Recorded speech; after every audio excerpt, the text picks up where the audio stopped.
ආයිබෝවන්. ඔන්න ඔයගොල්ලෝ මම අද පිළිගන්නවා මගේ channel එකට. ඉතින් ඔන්න මම අද ගෙන ආවා ඔයගලන්ට අලුත්ම රෙසිපි එකක්. ඒ තමයි ඔයගොල්ලෝ ගොඩක් අය මට ඉල්ලලා තිබුණා මෙන්න මේ තෝසෙ හද දෙන්න කියලා.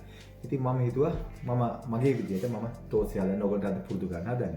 ඒ වගේම මම අද තෝසෙත් එක්කම මම හදනවා මේ ඒකට අවශ්‍ය හොද්ද. ඒක තමයි සාම්බාරු එක. අපි ඒක පැත්තකට දාලා අපි ඉස්සෙල්ලම අපි හදමු තෝසෙ මිශ්‍රණය කොහොමද හදාගන්නේ කියලා. right.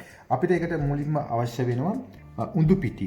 ඉතින් ඔයගලන්ට පුළුවන් මේක ඔයගලන්ට උඳු අරගෙන ඒක මේ උඳු ඇට අරගෙන ඔයගලන්ට පුළුවන් ඒක කලින් මේ පෙඟෙන්න දාලා ඊට පස්සේ ඒක බ්ලෙන්ඩ් කරලා ගන්න පුළුවන්. නමුත් අද කාලේ කවුරුත් ඉතාමත් කාර්ය බහුල නිසා මම ඔයගලන්ට කියලා දෙන්නේ මේ උඳු පිටි වලින් හදාගන්න විදිය. මේ උඳු පිටි මෙතන තියෙනවා ග්‍රෑම් 500ක්.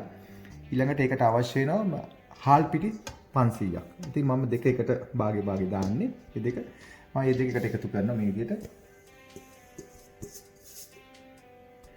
ඒක හොඳට අතින් මේ වගේ කවලම් කරගන්න. ඊළඟට මේකට අවශ්‍ය වෙනවා මේ උළුහාල්. උළුහාල් මම මේ වගේ ටීස්පූන් එකක් මේකට දානවා. ඒ වගේම මේකට අවශ්‍ය වෙනවා මේක පිපෙන්න ඊස්ට්. දැන් මන්න ඊස්ට් නම් මම උණු වතුර දාලා මම කලින්ම ලෑස්ති කරගත්තා. ඒක ටීස්පූන් එකක්. මේ තමයි ඊස්ට්. ඉතින් මම ඒකත් මම මේ විදිහට මේක දානවා.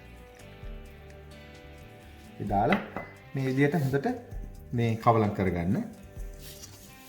ඊළඟට මේ අපිට අවශ්‍ය වෙන වතුර. ඒකේ වතුර නම් සාමාන්‍ය වතුර. ගොඩාක් සීතල වතුරක් නෙවෙයි. ඒකට මේ විදිහට එකතු කරගන්න. මතක තියාගන්න මේක අනති හරි ඉක්මනට අනන්න වෙනවා. හේතුව තමයි මේකේ ගොඩක් මේ කැට වෙන්න පුළුවන්. ඒක නිසා මම මේ විදිහට කවලම් කරගන්නවා. වතුර වැඩි වෙන කමක් නැහැ.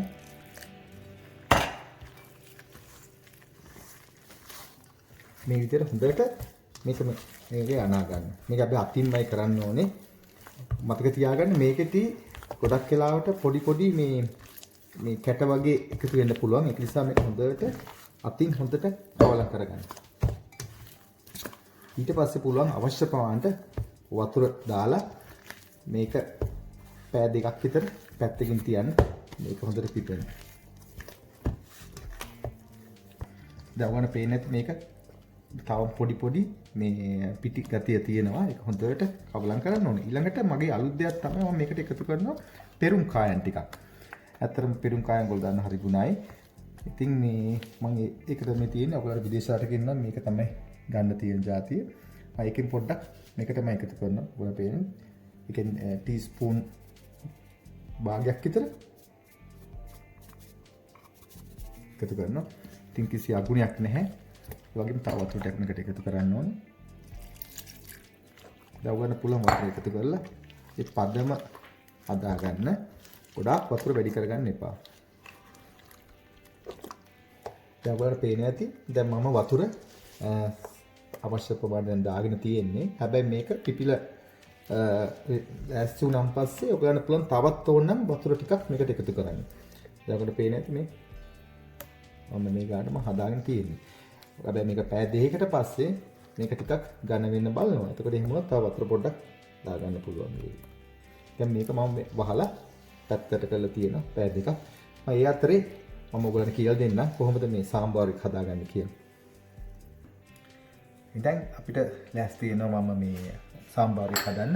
මුලින්ම අවශ්‍ය කරන්නේ අපිට ඉස්සෙල්ලා පරිප්පු වන මම පරිප්පු හොදලා කරලා පෙඟිලා තියෙන්නේ. ඊළඟට ඊළඟ අවශ්‍ය එළවලු ටික තමයි මේ ඔයගලන්ට ඇත්තටම ඉතින් උන්ට තව විදිහට දාන්න පුළුවන්. ඉතින් මම තෝරගෙන තියෙන මේ ටික බොන්චි තියෙනවා. ඊළඟට වම්බුටු තියෙනවා. අල තියෙනවා. වට්ටක්ක ඊළඟට මේක නැතුවම බැරි එකක් තමයි මුරුංගා. ඊළඟට කැරට් තියෙනවා.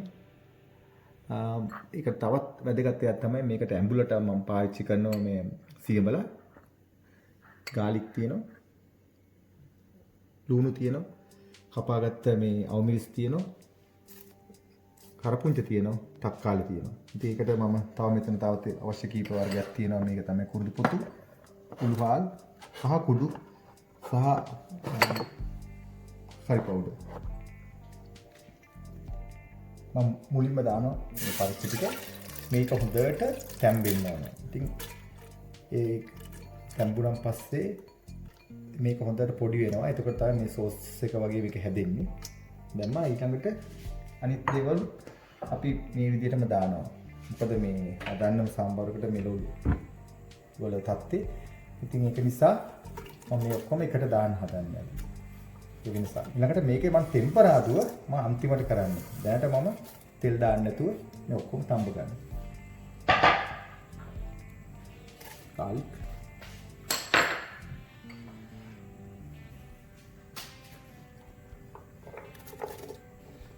මේ ඔක්කොම මේ විදිහට එකතු කරගන්න කළා වතුර දාලා අපි ඒක තැම්බෙන්න ආවේ.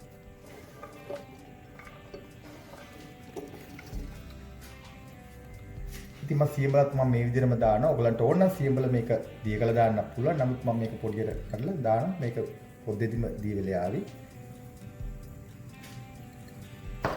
ඊළඟට උළු හාල් ටීස්පූන් එකක් දාන්න. උළු පොතු මේ කරි පවුඩර් මේ සැහලි ටීස්පූන් දෙකක් දානවා. කහ කුඩු අනිදා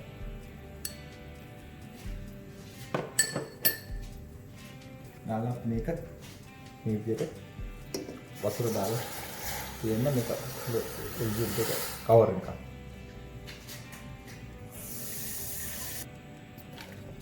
තව වතුර ටිකක් ඕන වෙනවා. දාලා මේක හොඳට එළවලු සම්පූර්ණයෙන්ම වැහෙන්න වතුර දාන්න. අපි වීදෙන් තියෙන තැන. ඔයගොල්ලෝ පේනවා දැන් මේක තැම්බීගෙන එනවා. ඉතින් මේ විදිහට තව ටිකක් දුරට තැන් එක තැම්බෙන්න ඕන. ඒක නිසා මම මේක තව වහලා තියන්නම්.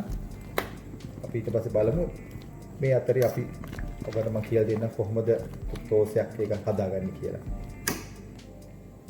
ඉතින් ඔයගොල්ලන්ට මෙන්න මේ තෝසි මිශ්‍රණේ ඇත්තට මම මේක මීට කලින් හදාගත්තේ. මොකද නැත්තම් ගොඩක් වෙලා ඉන්න ඕන නිසා. ඉතින් බලන්න මෙන්න මේ විදිහට තමයි මේක හැදුනන් පස්සේ තියෙන්නේ. මේ තෝසි මිශ්‍රණය. මේ විදිහට. ඉතින් අපි බලමු කොහොමද මේ තෝස් එකක් මේ තැටියට දාලා හදාගන්නේ කියලා. දැන් ඔයගලන්ට හොයාගන්න මේ වගේ තැටියක්. ඉතින් ඔයගලන්ට එහෙම තැටියක් නැත්තම් ඔයගලන්ට පුළුවන් මේ පොඩි මේ පෑන් තියෙනවා. පොඩි පෑන් එකක් පාවිච්චි ගන්න පුළුවන්. ඊළඟට මේ වගේ තෙල් පොඩ්ඩක් අපි ඉස්සෙල්ලා තැටිය රත් කරගෙන දාගමු. දාලා ඒක පොඩ්ඩක් මේ වගේ රෙදි කෑල්ලකින් පොඩ්ඩක් පිහිද ගන්න ඒ තෙල් ටික, වැඩිපුර තෙල් ටික. ඒ කළා හොඳට බලා ගන්න මේ විදිහට තමයි තෝසයක් අපි දාගන්නේ. දාලා අවලං කරන එක තමයි හරි වැදගත් වෙන්නේ. දැන් මේ වගේ මැදට මේ විදිහට දානවා. දාලා මෙන්න මේ තලේ තමයි මේ විදිහට මේක මේ තුනී කරන්නේ. වර පේනත් එක හිල් හැදෙන්න ගන්න තව පොඩ්ඩකින් මේක මත තියාගෙන ගින්දර වැඩි කරගන්නත් එපා වොන්ට වඩා. ඒකල්ලා දැන් ඊළඟට ඔයගොල්ලන්ට පේනවා ඇති මේ පොඩි සිදුරු එනවා. ඒ කියන්නේ මේක තැම්බෙන්න පටන් ගන්නවා. එතකොට ඒක අපිට මේක අනිත් පැත්ත ගන්න අපිට මේ වගේ ස්පැචුවල් එකක් මේ වගේ එකක් පාවිච්චි කරන්න වෙනවා. දැන් ඔයගොල්ලන්ට පේනවා ඇති මේක මේ හිල් පේන්න ගන්න. ඒ කියන්නේ මේක හරියට පදම හරියටම ඇවිල්ලා තියෙනවා. ඒ වගේම තමයි මේක දැන් කුක් වෙන්න පටන් ගන්නවා. ඊළඟට මේ උඩ වේලීගෙන එනකොට උගන්න පුළුවන් මෙහෙම මේක මේ විදිහට උස්සලා බලන්න. උස්සලා බලලා මේක තව ටිකක් පාට වෙන්න ඕන. මේ ඔක්කොම උඩ හිඳෙනකොට උගන්න පුළුවන් මේක අනිත් පැත්ත දාලා තවත් තප්පර කීපයක් මේක කුක් කරගන්න. දැන් ඔයගොල්ලන්ට පේන්න පුළුවන් මේ වගේ උස්සලා බලන්න පාට හැදීගෙන එනවා. ඊට පස්සේ මේක මේ විදිහට උස්සලා අඩා ගන්න නැතුව අනිත් පැත්ත ගන්න මේ විදිහට. එතකොට අර කුක් වෙච්ච නැති පැත්තත් පොඩ්ඩක් කුක් වෙන්න තමයි අපි මේ දේ කරන්නේ. දැන් අපි මේක කුක් කරලා තියෙන්නේ අපි මේක බාගමු. මේ බාන් මේක හොඳට සොෆ්ට් එකට කුක් කරලා තියෙනවා. ඉතින් ඔයගලන්ට මේ වීඩියෝ එක ලස්සන මේ සර්ව් කරන්න කලින් අපි මේ විදිහට පස්සට මේක නවා ගමු. අපි වගේ අපි මේ කීපයක් හදාගමු. තව එකක් ඔයගලන්ට කීප කරලා පෙන්නන්න. බාහිර මේක සොෆ්ට් ගතිය ඉන්න මේ විදිහට සොෆ්ට් එකට තියෙනවා. ඒ සුවඳත් ඒ විදිහටම එනවා මේ. මම ඔයගලන්ට තව එකක් දාන්න පෙන්නන මේ විදිහට. මේ වගේ කලින් මේක තුන කරගන්න. මම දැන් කරන්නේ මේකට මේ මගේ සාම්බාර් එකට මම පෙන්තරාදිය දැන් තමයි දාගන්නේ. මම මුලින්ම අබ දානවා ටීස්පූන් එකක්. මමට ලුණු කපාන.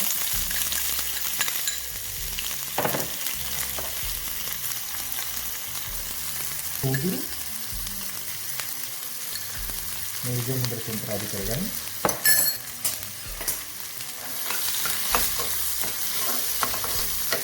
මේ වගේ හොඳට බෙදී දෙනකොට මොකද දානවා. දාලා මම මේක මගේ හොද්දට සාම්බාර වලට දානවා. ඉතින් මම මේ බෙදගත්ත මේ ටෙම්පරාදුව දැන් මම මේ සාම්බාර වලට එකතු කරනවා. ඉතින් කොහොම පොඩි කලවම් කරගන්න. දැන් අවශ්‍ය ප්‍රමාණයට ඔයා ලුණු දාන්න පුළුවන්. මම ලුණු හැඳි දෙකක් දානවා. ඊපස්සේ රස බලලා ඒ අවශ්‍ය ප්‍රමාණයට ලුණු දාගන්න පුළුවන්.